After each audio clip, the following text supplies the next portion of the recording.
Good afternoon, everybody. It's One Entertainment coming at you guys with another tier list today. Today we're looking at Travis Scott's solo discography. So no Huncho Jack, no Jack Boys. Coming in the C tier, the only album that's going to be placed in this tier for today is Al Faro, or mixtape. I guess you can't really call it an album. This was Travis's first project that released in April of 2013. Easily one of the more rough around the edges Travis projects, simply because it's his first. He was experimenting with new ideas, still trying to navigate his sound and find what he wanted to create here. He is also kind of wearing his influences on his sleeves throughout the project, whether that be Kanye West or Kid Cudi. For instance, when you look at the song Bad Mood, Shit on You, the second half, Shit on You, is a direct interpolation from the song Dennis, Hook Me Up With Some More of This Whiskey.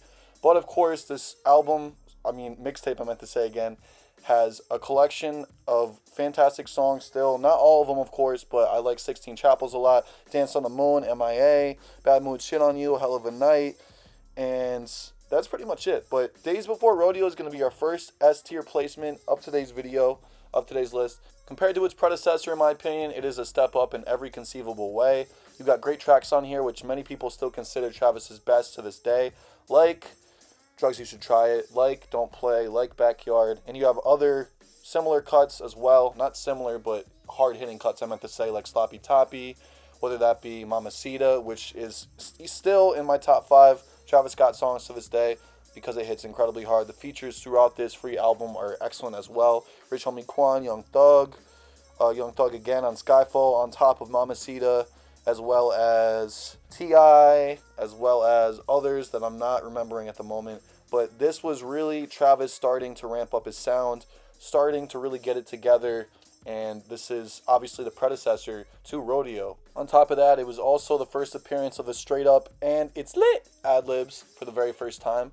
And obviously Rodeo was his best album, so this was a predecessor to greatness. Still great in its own right. That's why I put it in S. And Rodeo, where to even begin with this one? Easily the best trap album I've ever laid my ears upon. Better than DS2 for days. I don't care. Hate on me in the comments all you want.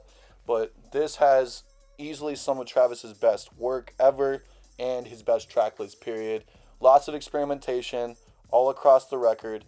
Every risk sonically took on this record paid off tenfold. I love how you have T.I. narrating it as it goes on, similar to how Common narrated Kid Cudi's debut album Man on the Moon back in 2009, I meant to say. And again, the songs are incredible. Apple Pie, Okay Alright, which is actually a deluxe track. And continuing on, you also have 90210, Nightcrawler, the salsa feature there was elite. On My Diss Side, Quavo Killed That. Wasted with Juicy J, Pornography, still his best intro to this day in my opinion. Again, perfect album, not a single miss. People don't like Flying High, but that's okay. I like it. It's starting to grow on me. Birds in the Trap, Sing McKnight is, in my opinion, just as good as Rodeo. Not better than it, obviously, but it's maybe a centimeter below it. People usually hate on this and call it recycled bits from Rodeo, a bunch of leftovers, but I think the replay value on this album is quite literally amazing. You have some of my favorite Travis Scott songs which appear on this album, Sweet Sweet, First Take. This is also the first album to have Kid Cudi on it in Travis's catalog. Obviously, they did collaborate on Baptized in Fire, which was technically recorded before this, if I'm not mistaken. But you have that on there. Wonderful. Another great Travis and Weeknd collaboration. And the dark, eerie atmosphere, the dark trap beats all across this album really make it stand out, in my opinion. People still, again, hate on it quite often, but I consider it one of my favorite Travis albums. It was also my the first album that got me into his catalog, so I gotta put an S tier for that reason alone. I know I got bias for it, but I don't care. Sue me. Astroworld, I'm probably gonna get a lot of hate for this, but I think it's a little bit below Birds, Astro, and DBR, obviously, which you can see on the tier list. And I'm gonna explain. Great album, start to finish. It's a really fun listen, but compared to back in 2018 when I was listening to it every day, I really just do not see myself revisiting this album as much as I would like to be. And the songs on it, again, are great. Don't get me wrong. Sicko Mode was fantastic.